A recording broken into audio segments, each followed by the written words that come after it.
I'm doing great. How about yourself? I am doing fine. And Tim, I want to welcome you to Late Night in the Midlands. We are live, and I'm looking forward to talking to you tonight. I thought maybe we could start out with a little background, and how about the idea of liquid water on Mars, now confirmed?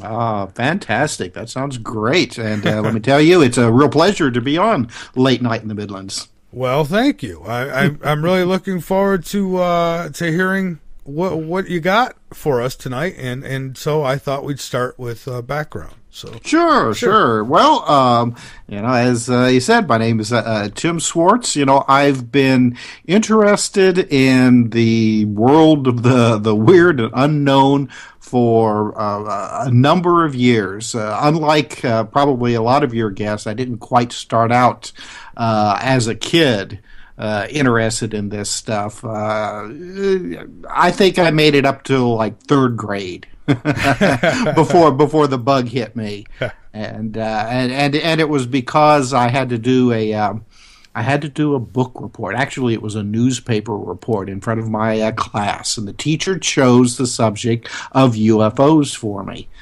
I didn't know anything about that. I didn't really care. I grew up in Indiana, and I was more interested in the Indy 500 car races. Hey, well, those were the days That's right. when the That's right. teachers would encourage you to write about UFOs. Yeah, I don't think they do that too much anymore. No, I don't think so. Well, after I did my report, and everybody had to do it in front of the class, I was then, much to my chagrin, I was pegged as the flying saucer guy. Tim, he believes in, the green men for Mars and all that. And you know how kids are. Yeah. They always try to find something on you. You're right. And that's what the burden on my shoulders was. But what was interesting is that kids would make fun of me, to my face in front of everybody else, and then later, some of them would come to me and say, like, well, I don't want you to think that I'm crazy, but I saw a light in the sky. My house is haunted. Da da da da. It just to me, that's what was interesting. That these people would have these experiences, and they would want confirmation that they're not crazy. Yeah. They wanted to talk to somebody about it, somebody that they thought wouldn't make fun of them and laugh in their face or judge them. People have these unusual experiences, and it's so outside of their realm of understanding. Unlike us or your listeners who may be more familiar with this kind of stuff. The average person, unless they really watch, say, like, Ghost Hunters or some of these other reality programs that have come out recently, they have no idea how to pigeonhole these experiences.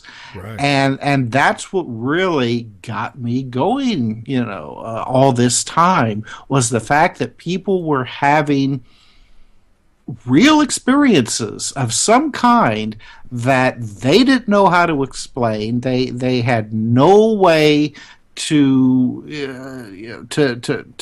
put it into their head, and so they needed somebody to talk to it about, somebody, because most people, they can't go really, to their friends or family for risk of being laughed at. And if they do, it turns out to be a really quick conversation. Oh yeah, very much so. Very, very much so. Say wherever anybody works, if your friends and colleagues find out that you had, say, like a UFO experience or maybe a ghost experience or something like that, oh my God, it never ends. Your cubicle is filled with paper ghosts, or people put like little toy aliens on your keyboard, and it never ends. So most of these people, they want to find somebody who they can tell their experience, to be told that yes, other people have had this happen. You're not crazy, and for most, that's all it takes. They're happy. They may never ever want to talk about it again, but it's just that one affirmation, that they're not nuts. It's really amazing to me. Well, and that's what's great now today, is because most people you can bring this topic up with, and and I guess most people nonchalantly say, "Well, yeah, I'm sure there's life out there," and they but getting them to admit that it actually might be here or could even be us, is, then you start getting into belief systems on it. And if they're structured in that belief system, then they don't really like that idea too much. Well, that's very true, and I think that the younger generations, kids who have been brought up, or actually young adults now, who were brought up, say on, like Saturday morning. Well, it used to be Saturday morning cartoons. It's not that way anymore. But especially cartoons that had, like one of the main characters was, say, like an alien, or even like the entire plot having to do with, friendly aliens. I think there are a lot of young adults who would be surprised, even though they may not follow this subject. They would be surprised if they were told that we don't have any proof that there is extraterrestrial life. I know was talking to a family one time that they were coming home from a church meeting, and it was probably about 9 o'clock. Their church was close by, and so they were walking home, and they saw a very large disc-shaped object that flew over their neighborhood, actually hovered over them. And with bright lights, just kind of like your typical UFO experience. The adults were just flabbergasted, and the kid was very nonchalant about it. He was just like, What's the big deal?" And I think that you'll find that there are a lot of kids and young adults now who probably would have the same kind of reaction. They'd be surprised to think that not everybody thinks that way. Well, exactly. And that's, really, I guess maybe a little before my time, because as a little kid, I always thought that way too. I thought, even in church, I'd go with my dad and I'd ask questions, and it was always faith, faith, faith. It's like, yeah, but what's the truth? What do we know? Let's find out, and boy, I used to love going out. When my parents would go to bed, I'd sneak out in the backyard and chill out in the backyard and watch the stars at night. And I've always been interested. I always knew there was something else. And it's like, we've all, who isn't attracted off planet? Who doesn't look up there and just wonder? I guess there are people, but man, they have to be blind or something.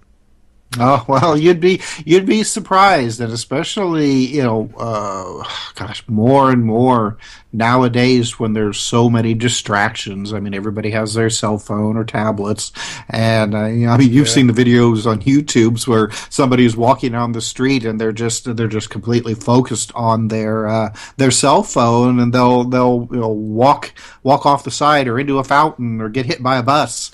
Oh, good Lord. I see it in person. I see people doing that. They're walking, especially driving. I go out for a long walk every day, and I'll be out there, and I've got to stay on guard because, like every other driver is texting somebody when they drive by.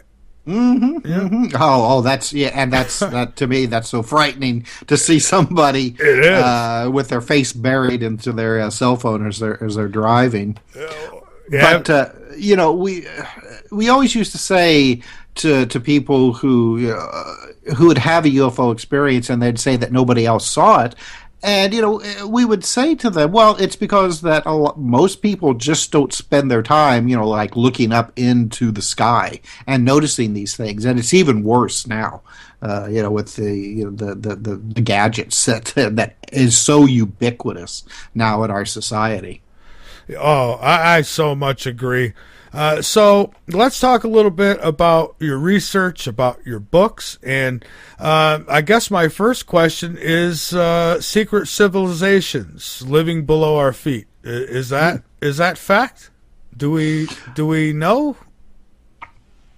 Well, I'm always loath to say, yeah, this is definitive that, Well, this is a belief structure that, that you can wrap your hands around and stick to it well, I because, think there is some proof, right? I mean, there are tunnels, and I've seen pictures of what looks like farms they have below ground.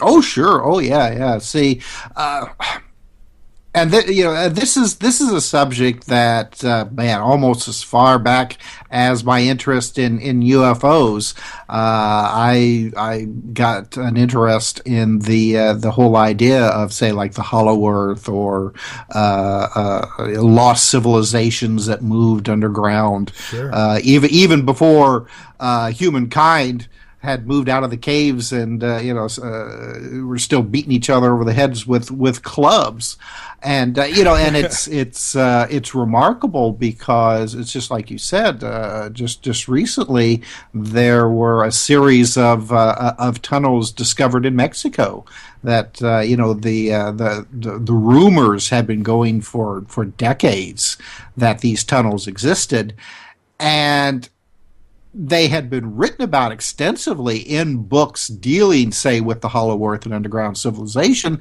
but nobody really, at least officially, had ever confirmed it. And then gosh, what was it? Just a couple of weeks ago, here's pictures, coming up on news sites that, they've confirmed that these tunnels are around, and they haven't quite said when they were built, and that's always the rub.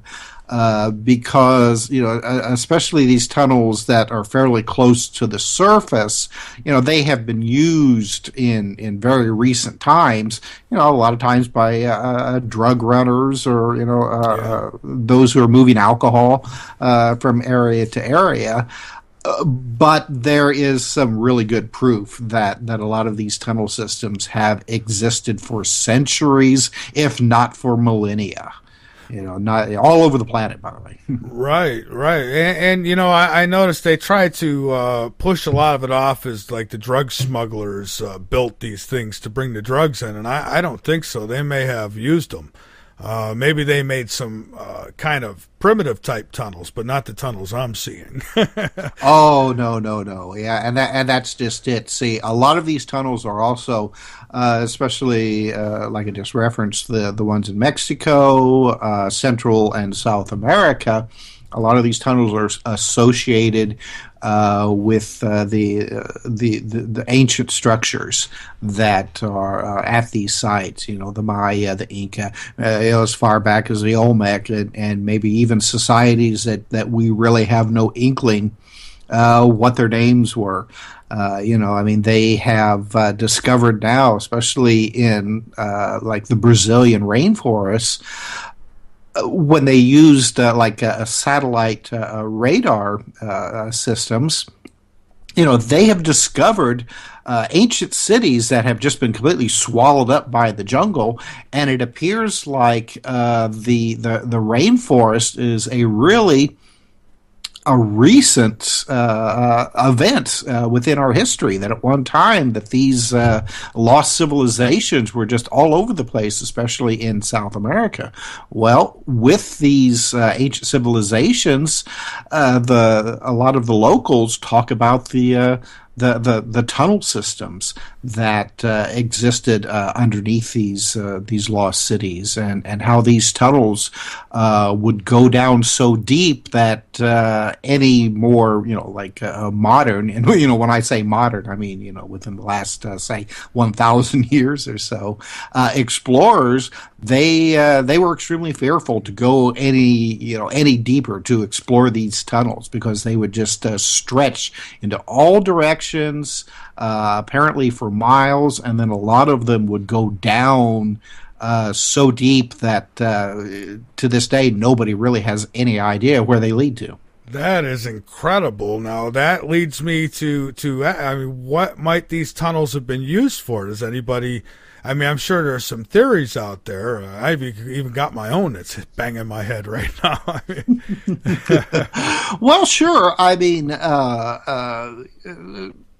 not only my own research. I mean, I can't say that I have done all of this research myself extensively, even though that I have done extensive research over the years. But there have been a lot of really great pioneers and researchers, and people who have actually been able to explore a lot of them. In comparison to myself, who have only been able to explore like a handful.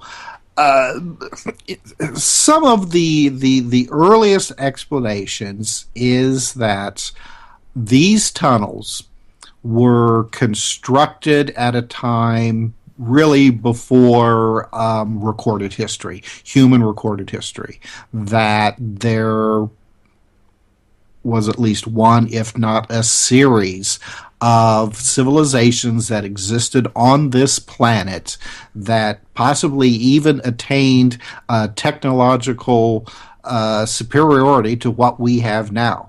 And that through a single cataclysm or series of cataclysms, that these people or whatever you'd want to call them were forced to go underground. That these tunnel systems were constructed basically to try to save a small segment of the population, either by reinforcing natural cave and tunnel systems, or going about and constructing their own. And what is extremely unusual, or at least to me it's unusual. Maybe some other people wouldn't find it so strange, is that the older these tunnel systems appear to be, the more sophisticated they are. Ones that are that apparently were built within our recorded history are very rudimentary. They're not built as strong or as sophisticated as a lot of these older systems.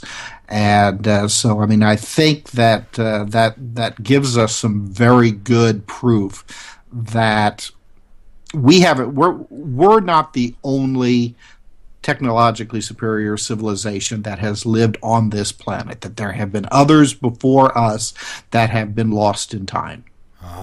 So, I agree with that 100%. Now, how far back are some of these dated? I mean, what's like the oldest you know of, or at least I know you probably don't know for sure. Maybe you do. If you do, that's great. But well, I suppose it depends on what part of the planet that you are, because there have been discovered, say, like in places like Nepal and Tibet, some tunnel systems that, and it's extremely difficult to date these because of our current ways of trying to date. You've got the carbon 15 dating and things like that. But there have been some numbers bandied about, and you just have to take it as it is, and either accept it, do your own research. It's up to you and to the listeners to accept this. But some of these systems that have been found have been dated to maybe as far back as 1 million years, if not more. That's kind of what I wanted to hear, because that makes total sense. Mm-hmm. Especially in these areas where the myths and legends are very apparent within the local populations. And again, I mean, there have been tunnels found in, say, like the Gobi and the Sahara deserts. that have been, at this point have been covered up by the sand, that appear to be, extremely old, to the point, I think, especially in the Sierra Desert, where it looks as if these tunnels were produced at a time when it was a paradise, rather than the hot, lifeless place that it is now. I mean, you're talking about there was wildlife and trees and running rivers. I mean, we know that at one time it was like that due to the space shuttle did a series of mappings over these areas, and they found like the dry riverbeds that used to exist, and we were talking about huge rivers and lakes, and it appears like that some of these tunnel systems reach back that far, and the same goes with, say, like Egypt and around the Nile and the Giza Plateau, even though the officials, current Egyptian officials, have been trying to keep this information covered up for a number of years, because if this is true, if there were very sophisticated tunnel systems built in these areas, then that would kind of, at least in their eyes, that would diminish the whole idea that the ancient Egyptian civilization, which they claim that they're directly descended from, may not have been the first or the greatest to have lived in that area. May not even originally been from Earth. Exactly. I mean, in China especially, there have been some underground caverns that have been found with sarcophagus and corpses. I know there was a case in the 1930s where diminutive bodies, almost like mummies, were found that in no way resembled the population that currently lived there, and appeared. The stories that came out, of course, is that they appeared to be, extraterrestrial. You kind of have to, plant your tongue firmly in your cheek to believe that, because unfortunately, these bodies end up mysteriously disappearing over the years, much like the giant skeletons that were found in the 18th and 19th century here in the United States have mysteriously disappeared. Amazing. What I find really fascinating, you talk about these tunnels. I mean, it really connects a whole lot of things. But I mean, you look at ancient. Like, I just read an article where they had found there's a picture from JPL of a section area of Mars, and you could see on there where it looks like Stonehenge. And so people say that's a coincidence, but then you look over and you can see what really appears to be pyramids on Mars, and then you look here on Earth, and you're finding pyramids everywhere. And then there's this face on Mars, which people still try to say is a trick of light, and I guess until we get there and knock on the door, we really won't know for sure. But it looks to me like it's a lot more than a trick of light. And and it resembles just a lot of resemblance from there to here, and so these tunnels very well could have been from a race of beings who, maybe they had to be underground until they got things situated up above. Well, you look at somebody like Richard Shaver, who was a gentleman who he was a science fiction writer. Well, actually, he started out he was a welder for car manufacturing.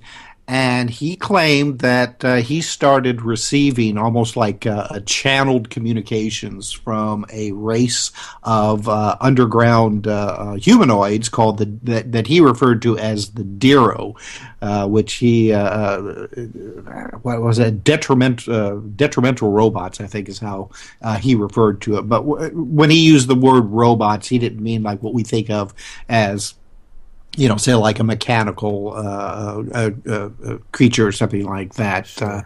But the mythology that he came out with due to these channel communications, and he wrote about this extensively in Amazing Stories magazine, which was a very popular pulp science fiction magazine in the 1940s, carried a lot of his stories that apparently he would write them in a fictionalized version, but he was actually very serious that a lot of these the things that he wrote about, had actually happened.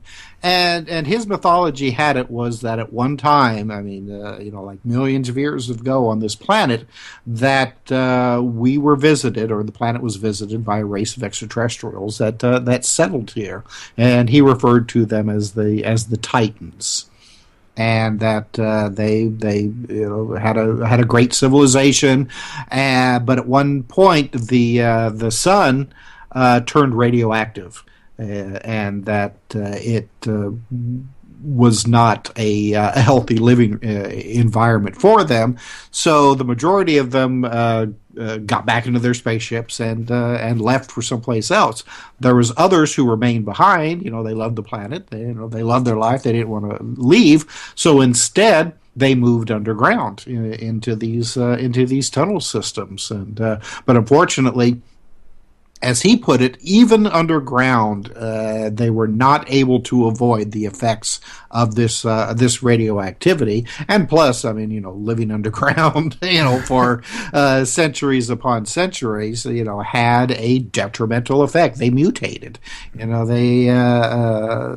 became basically, like monsters or demons even. Like moles on two legs, right? Yeah, exactly. But the thing about it is that they still had with them that amazing technology, that they had at one time.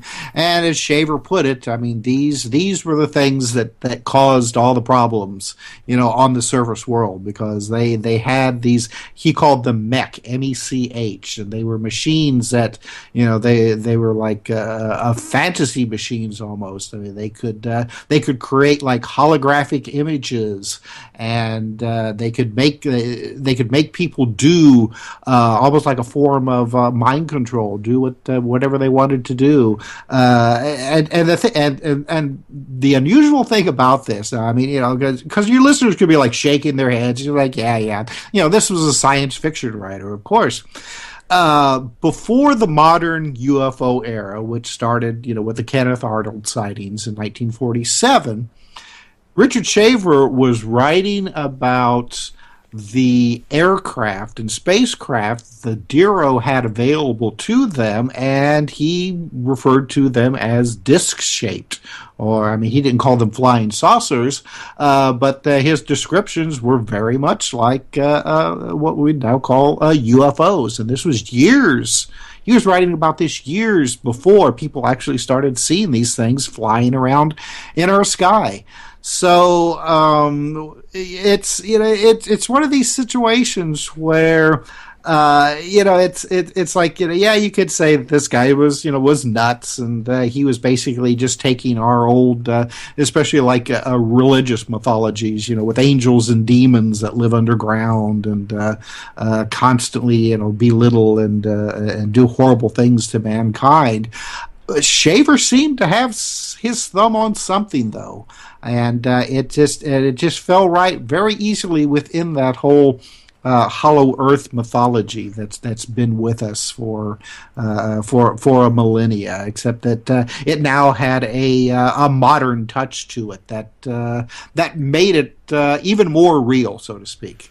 I see. Now, has anybody at least claimed to traveled to the inner Earth or anywhere near the inner Earth? I mean, has anybody done it? Anyone come up with any kind of pictures or anything, or at least a story about going there? Well, okay. Now, when you refer to the inner Earth, I mean, we have the stories that, and again, like legends that have been with us. Like, gosh, I think probably as long as we've been sitting around the campfire telling these stories or carving them onto rocks. that there was a land beneath our feet. And I mean, if you go and look at creation mythologies from practically every civilization society that has sprung up on this planet, mankind has either came from the stars or came from a land underground, sometimes both. And one aspect of it has it that the Earth is more like I suppose, like an eggshell. If you could go and get rid of all the ingredients inside, that we have a crust that's maybe 1,000, 5,000 miles thick, and on the other side, rather than being, like a molten lava or anything like that, there is actually a hollow interior.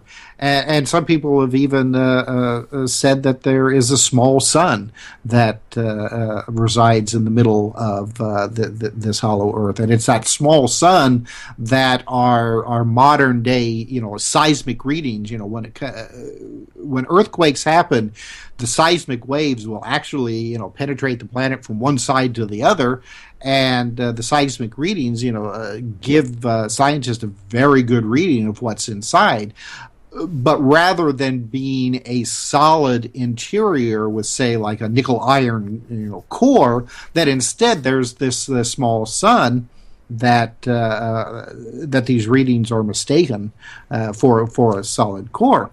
I mean, take for instance, Edgar Rice Burroughs wrote a series of very, very excellent books called the Pellucidar series. In fact, there was a British movie company in the 70s that made a movie with Peter Cushing called At the Earth's Core, that was based on these books. And it's the same thing. The Earth was hollow on the inside. There was a small sun in the center that provided perpetual sunlight. And so I mean, you have you have those legends, and they had a resurgence of interest, especially in the late 19th century and the early 20th century. When people were really interested in learning more about this planet. You had the great explorers who were going to the North and South Poles, and Africa and South America, and the idea that there could be a lost civilization hidden within the interior of the planet was just too tempting, too fascinating. And so then you had these stories that there could possibly be openings at the North and South Pole that you could enter into and gain access to them. And in fact, there was a book that came out in the early 20th century called The Smoky God, which talks about a Norwegian sailor who was shipwrecked and was adrift on a lifeboat and entered into one of these openings. I think it was the northern polar openings, and then talked about his experiences. Communicate. Finding the people who lived inside, and this almost like a paradise civilization.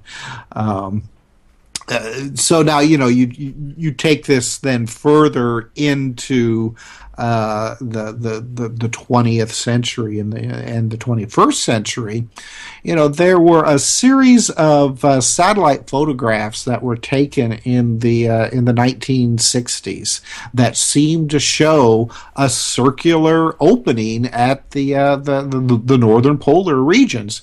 Now, the skeptics said that this was simply because of the way that the photographs were kind of like stitched together, because you can't take an entire photograph of the sphere of the Earth looking down onto it. It's actually a series of smaller photographs that are then stitched together, and that the hole at the pole was actually just that blank space that you couldn't take pictures of. I don't know. I've never been there. I've never been in like a rocket and flown over the North and South poles to see. The one interesting thing is, especially at the North Pole, is that it's almost constantly covered in clouds, so it's very difficult to obtain a decent photo. Now, the Antarctic region, there's been some very good satellite photographs taken of this area, and there doesn't appear to be, like a large polar opening. However, there has been a couple of photographs that show, albeit a small one, but some kind of opening in this area. It appears to be a dark opening in the crust of the ice.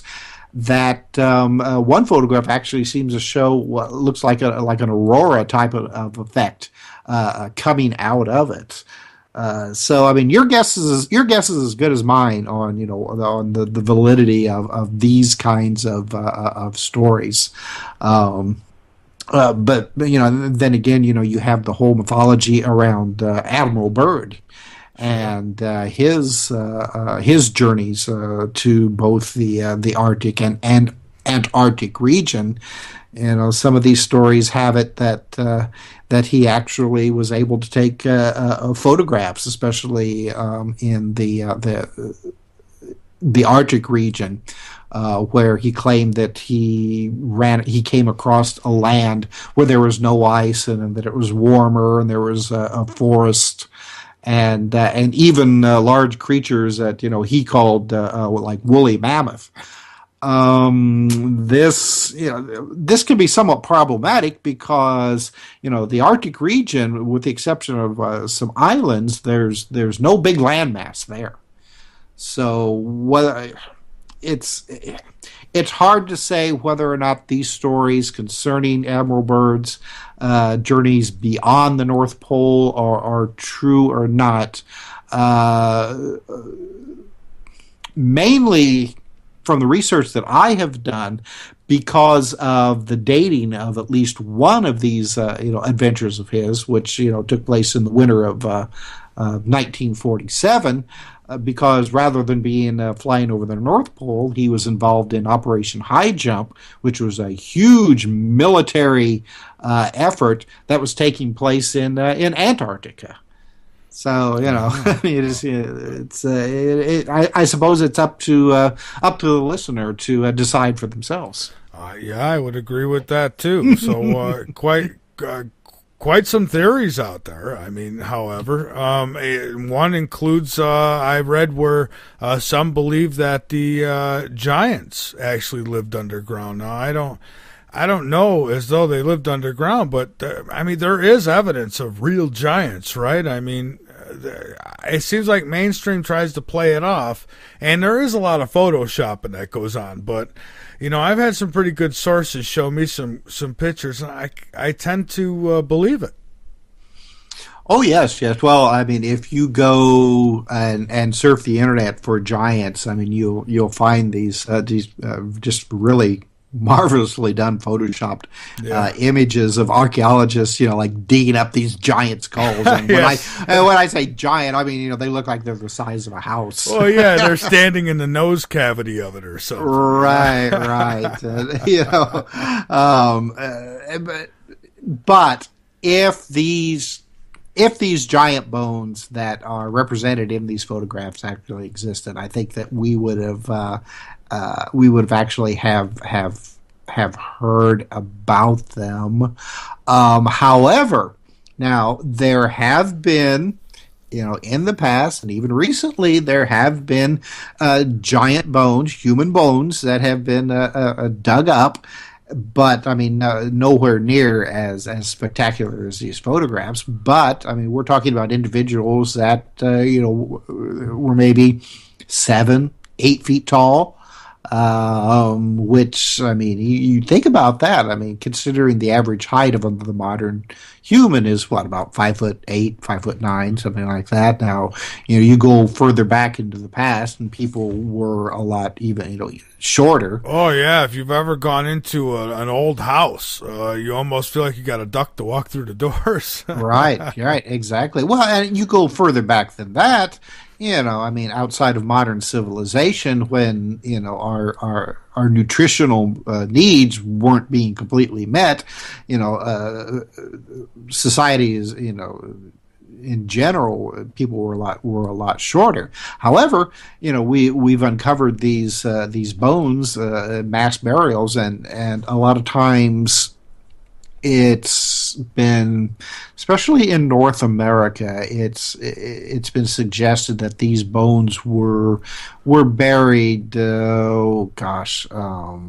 Maybe 10,000 years ago, up until even around the time that the first Native Americans were coming down across the Bering Strait, and into North and South America, because we have these legends from the Native American tribes who talk about their encounters with these giant humans that were already here. Before they showed up, before the Native Americans showed up, and sometimes these giants were friendly, and other times they were pretty bad, cannibalistic. In fact, a lot of these tribes talk about these giants being cannibals. And the other thing is that a lot of the ancient structures that have been found in North America that seem to predate the arrival of the Native Americans. The Native Americans themselves say, "Hey, we didn't build those. The guys, those big guys who lived here before us, they built them. And when we came here, there were a few left, and we ran them out. Yeah, maybe they're the Bigfoots now." It's interesting that you would say that, because my friend William Michael Mott has speculated that, because a lot of the bones, giant bones that were found, especially in the 19th century, in the digs in say like Wisconsin, Indiana, Ohio, Kentucky, there was still hair found with these bodies, and a lot of times it was recorded that the hairs were red. And especially in sections of the Midwest, there have been Bigfoot sightings of creatures that have a reddish brown hair, and the height is certainly the same. So Michael Mott has speculated that possibly the Bigfoot are like the almost the de-evolved versions of these once great giants, that they were they were run out, that they were already, their civilization was already declining by the time the Native Americans came here, and then after that point they just kind of like went back into the woods and devolved, so to speak. So yeah, that's very interesting that you would say that. Well, I appreciate that. I mean, I try to think outside the box, and despite the fact that I have seen UFOs, I've never seen a Bigfoot, to my knowledge. So, but I'm not like others who will say, well, because I've never seen it, it don't exist. Perhaps it does, and maybe it's just too slick for my eye. But I have seen UFOs. Have you ever had your own sighting? I've never had a sighting that would have be just like flabbergasted and saying, yes, that is definitely a UFO. Say like a daytime metallic disc sighting. I did at one time see. This was at night. I was letting my dog out the back, and to the it would have been to the southwest of me, was a very large, bright red light just setting in the sky. It was impossible to tell how far away it was, but just imagine, say, like the around a brake light of a car, except just very bright to the point where it was, I have, like slight astigmatism.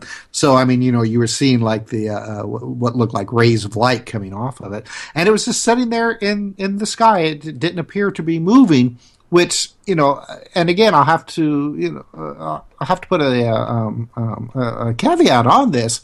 If you have, say, like an airplane with its landing lights on and it's coming towards you, it looks like it's not moving. Right. Anybody who's ever, seen something like this, at night, they can be fooled and think that they're actually seeing an actual UFO. So, I mean, I can't say that it wasn't some kind of, like normal aircraft, but I have never ever seen a commercial or private airline that just had one extremely large bright red light. The hazard lights and all those are usually, like the flashing or blinking or like that.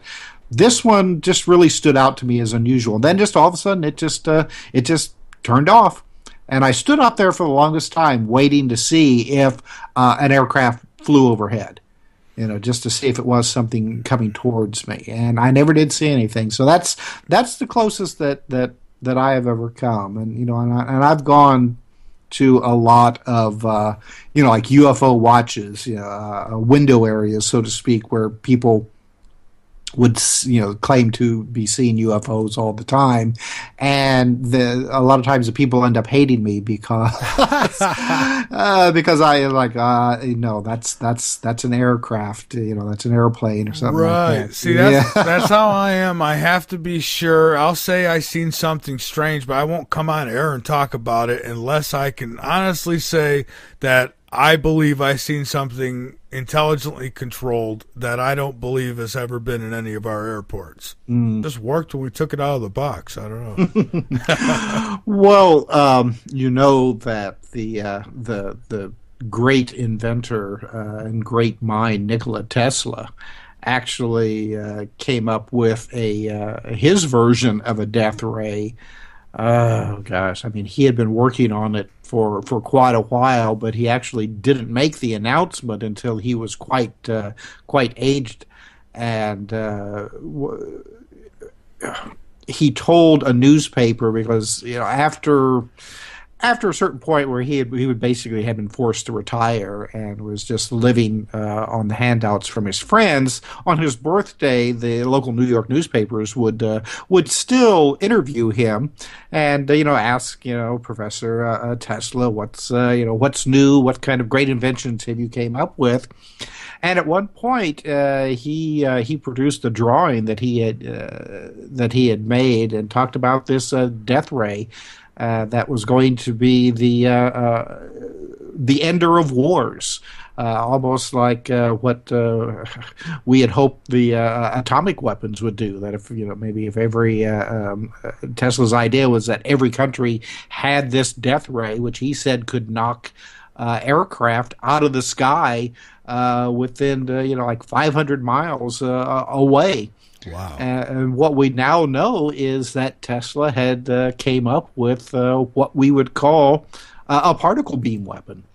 And this was in the maybe 1939, 1940. The exact dates slips my mind at the moment. But this was something that he had been working on, I mean, as far back as maybe the late 19th century. And so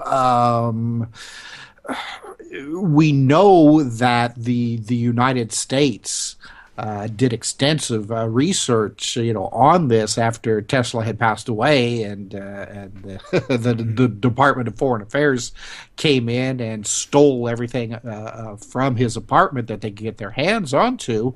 As well, the Soviet Union was able to get a hold of this information as well. and it's hard to say about the United States because it's not as easy for us to even with the Freedom of Information Act to get a hold of what kind of research was done with the black budget projects here in the U.S. But we do know that the Soviet Union actually had built, if not one, but possibly several working versions of this particle beam weapon because the United States had satellite images of this device. And it was clearly identified as a Tesla-based death ray, so to speak.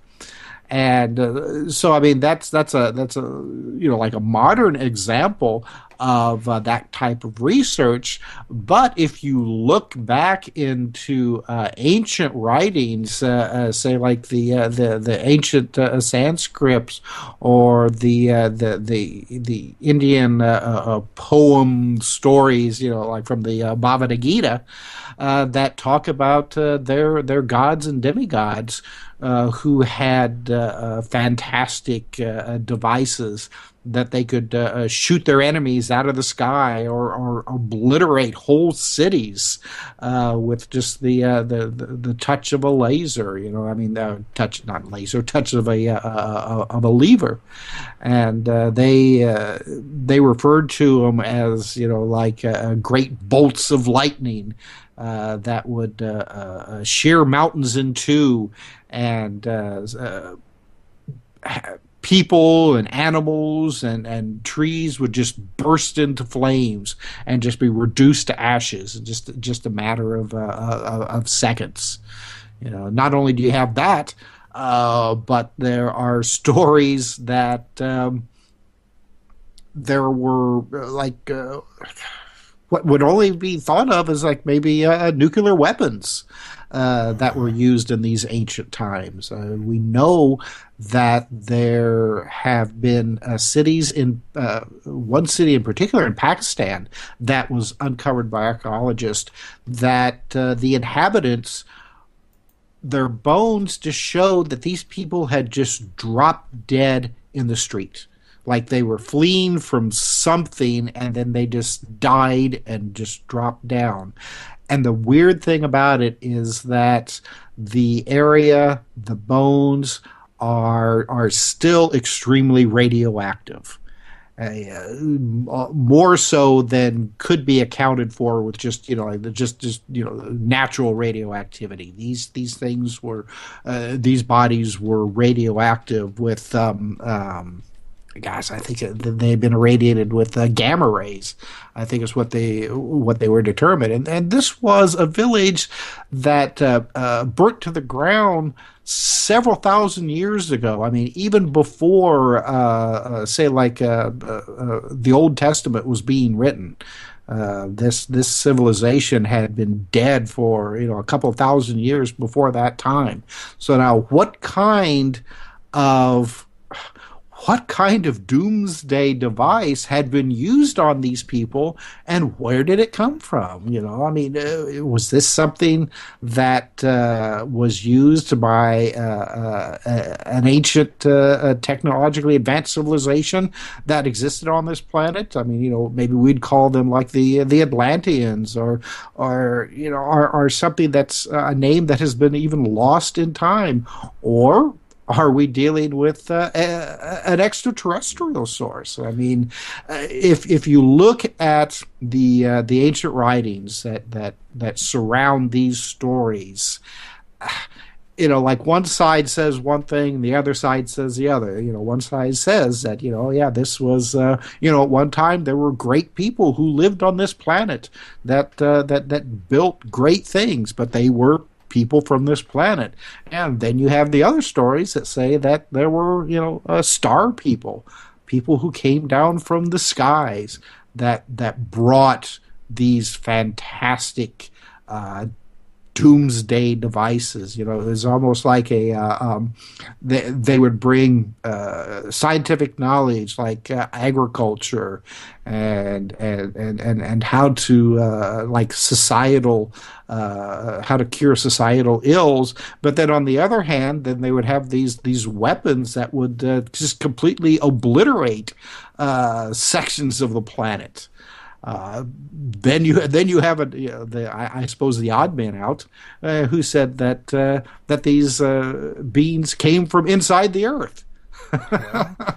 So maybe all three is correct. Well, and it's interesting that the nukes come up again because I believe there's a area, Middle East, I believe it is. I always get confused with this one, but there is an area, I do believe it's the Middle East, where there's evidence of some kind of nuclear type explosion where I guess below the ground so far there's like a glass sheet. There are actually several locations in the Middle East. I mean, there's some sections in Africa, in Egypt, okay. and Africa I think too. Yemen has some areas where they have found it's vitrified sand. It's been turned into glass. And I mean, there have been some cases where like a small amount of glass has been produced from, say, like a meteorite, which had crashed in the desert. Egypt, there's a small location where this glass is found. But the places that you're referring to, I mean, we're talking about miles and miles of this substance that has been found, unless we have been bombarded, which we have been, but unless we have been bombarded with just like meteorite after meteorite after meteorite, in order to produce that kind of vitrification of the sand, if it was meteorites or a small asteroid, we would know about it because of the rings of old trees would have recorded that, because that would have been a worldwide catastrophic event, and we don't have any evidence of that. And there would be a big crater too, wouldn't there? Oh, there would be, but I mean, you have to remember that. I mean, as far back in time that this would have happened, a crater could be, pretty quickly taken care of. I mean, it'd be really hard to tell. But yes, you're absolutely right. I mean, there is no evidence. I mean, we have satellite photography that has found a number of ancient craters on this planet, but there's no evidence of these kind of craters in these locations. I also can think about the Scottish forts, which are a little bit closer to modern time, but still, I mean, before people had discovered North America. But you have these old stone forts in Scotland that appear to have been melted. And we have no idea how this happens. I mean, you could build, like a huge fire around them using wood from the area, but in no ways would this ever create the melted brick and glass effect that these forts show. Yeah, that's truly an amazing mystery, and certainly something to consider. When you look at the big picture. And I'll tell you, it's just another piece to the puzzle in my mind. Now, I also was reading about holographic projection type technology that would create false illusions, said to be responsible for even UFOs, Virgin Mary appearances, things like that. So, nuke technology, why not holographic too, right? Mm-hmm. Oh yeah, that's an interesting story that really got wide circulation in the early days of the internet. And I wish I could remember the name of the guy who was the chief proponent of that. I do, I was listening to somebody talking about that just the other day, and they were saying that this guy has just kind of like vanished off of the face of the earth.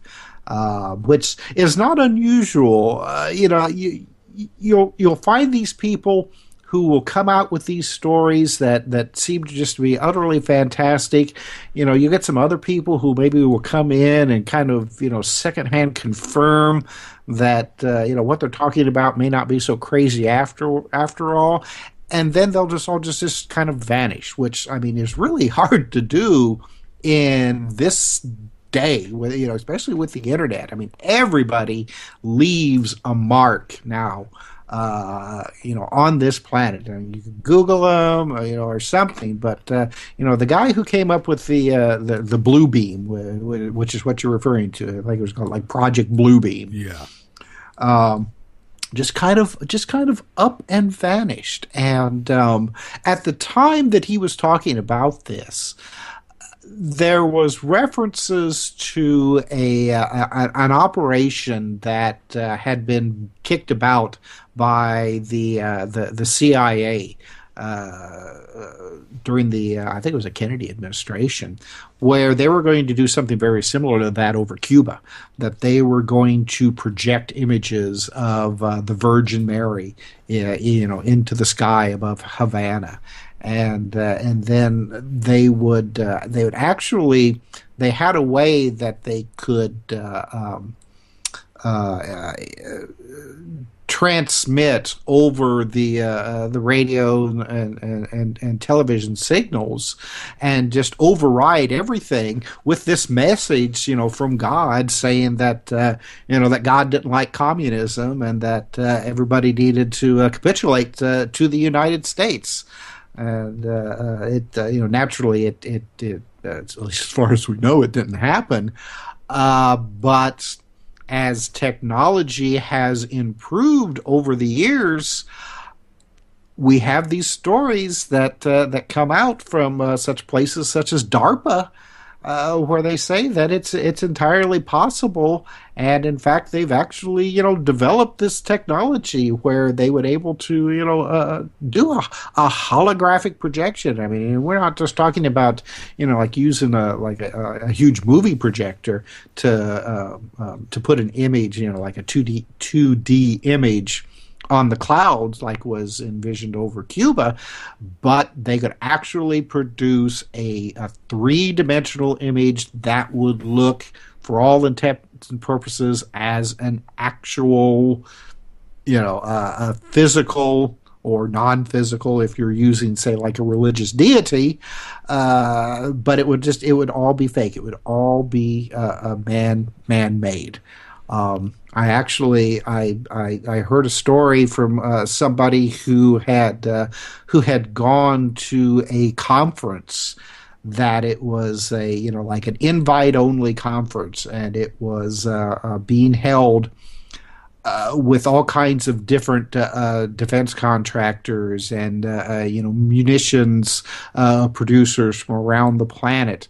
And the main event had this guy walk out onto the stage and address the conference and talk and answer questions. And it turned out that this guy was actually a holographic image, and this was something that happened 10 years ago, and nobody could tell that this person was not actually there.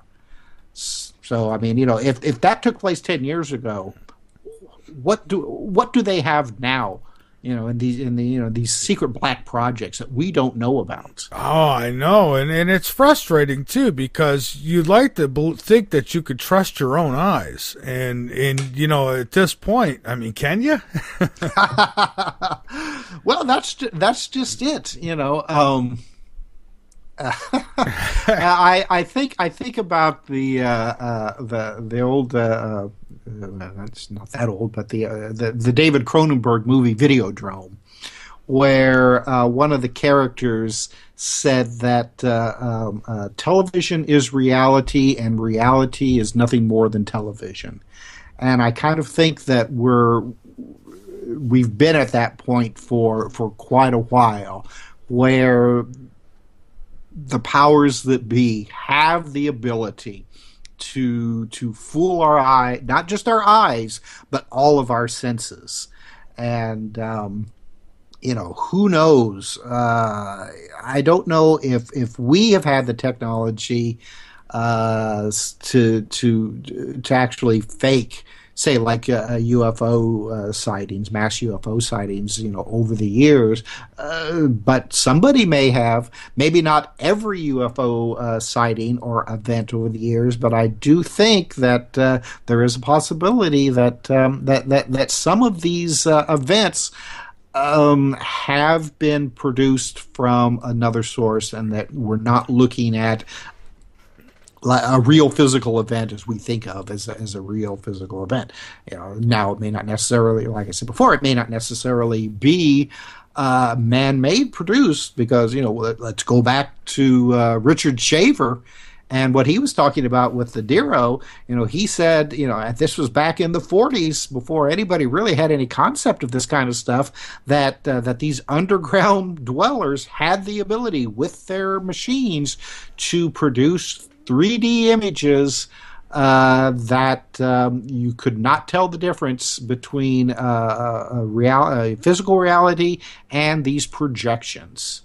Which I think that's just so interesting that this guy actually came up with this stuff long before they were a gleam in any scientist's eye. Well, sure, and and then you think if you could get like primitive type people and use this type of technology, I mean, they'd have no reason not to believe it. Mm-hmm. Well, exactly, and what's when you say primitive, that's very subjective. Who's to say that somebody isn't using that sort of stuff on us, not just now, but over the centuries. I mean, look at the supposed mass religious events that have taken place. The Virgin Mary sightings, is the main ones that come to my mind, where these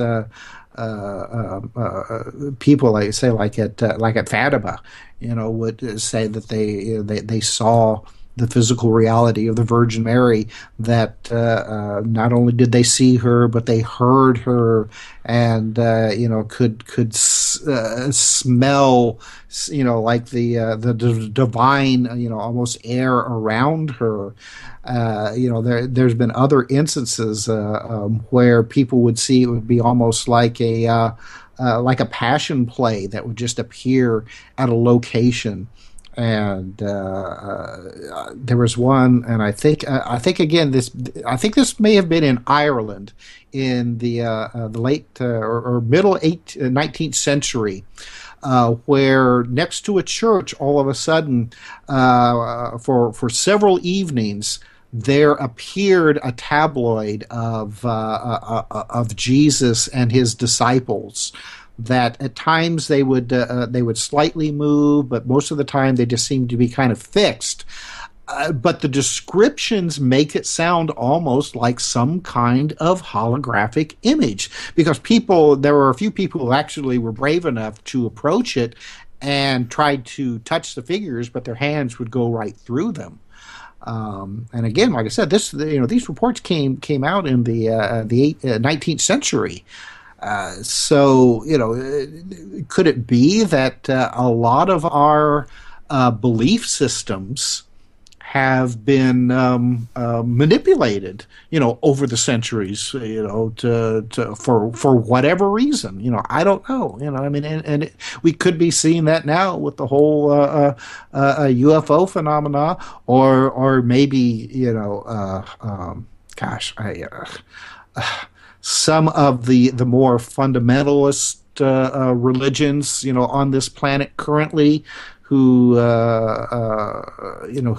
claim that they are being sourced by divine intervention, and are seeing, spectacular visions that, are instructing them to do, not so nice things to everybody else.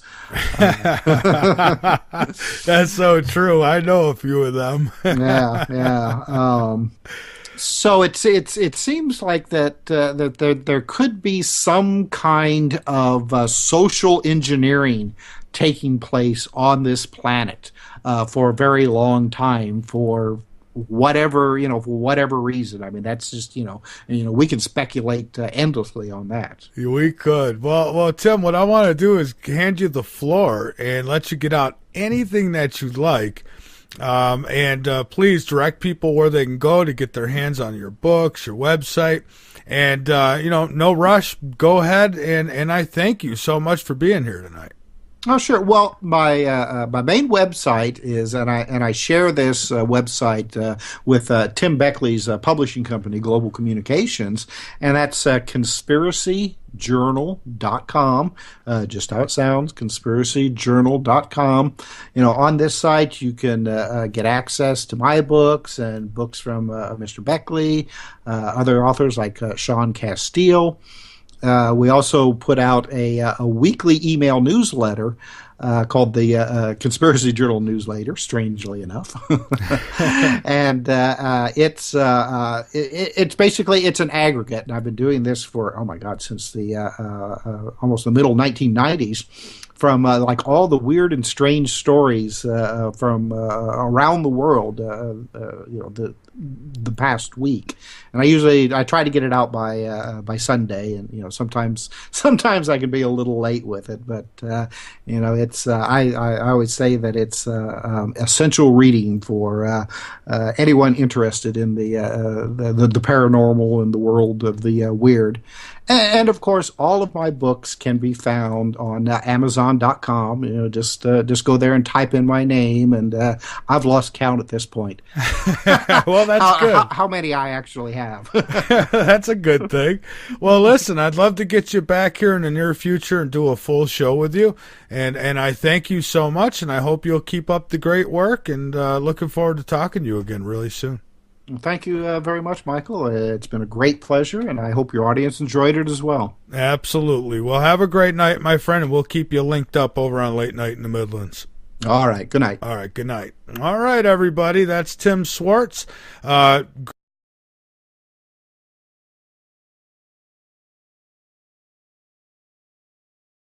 Somebody that they thought wouldn't make fun of them, and laugh in their face or judge them. People have these unusual experiences, and it's so outside of their realm of understanding. Unlike us or your listeners who may be more familiar with this kind of stuff. The average person, unless they really watch, say, like Ghost Hunters or some of these other reality programs that have come out recently, they have no idea how to pigeonhole these experiences. Right. And that's what really got me going, all this time, was the fact that people were having real experiences of some kind that they didn't know how to explain. They had no way to put it into their head, and so they needed somebody to talk to it about, somebody, because most people, they can't go really, to their friends or family for risk of being laughed at. And if they do, it turns out to be a really quick conversation. Oh yeah, very much so. Very, very much so. I mean, say wherever anybody works, if your friends and colleagues find out that, like, younger generations, kids who have been brought up, or actually young adults now, who were brought up, say on, like Saturday morning, well, it used to be Saturday morning cartoons, it's not that way anymore, but especially cartoons that had, like one of the main characters was, say, like an alien, or even like the entire plot having to do with, friendly aliens. I think there are a lot of young adults who would be surprised, even though they may not follow this subject. They would be surprised if they were told that we don't have any proof that there is extraterrestrial life. I know was talking to a family one time that they were coming home from a church meeting, and it was probably about 9 o'clock. Their church was close by, and so they were walking home, and they saw a very large disc-shaped object that flew over their neighborhood, actually hovered over them, and with bright lights, just kind of like your typical UFO experience. The adults were just flabbergasted, and the kid was very nonchalant about it. He was just like, what's the big deal? And I think that you'll find that there are a lot of kids and young adults now who probably would have the Indy 500 car races. Hey, well, those were the days when the teachers would encourage you to write about UFOs. Yeah, I don't think they do that too much anymore. No, I don't think so. Well, after I did my report, and everybody had to do it in front of the class, I was then, much to my chagrin, I was pegged as the flying saucer guy. Tim, he believes in the green men for Mars and all that, and you know how kids are. Yeah. They always try to find something on you. You're right. And that's what the burden on my shoulders was. But what was interesting is that kids would make fun of me, to my face in front of everybody else. And then later, some of them would come to me and say, like, well, I don't want you to think that I'm crazy, but I saw a light in the sky. My house is haunted. Da, da, da, da. It just, to me, that's what was interesting, that these people would have these experiences, and they would want confirmation that they're not crazy. Yeah. They wanted to talk to somebody about it.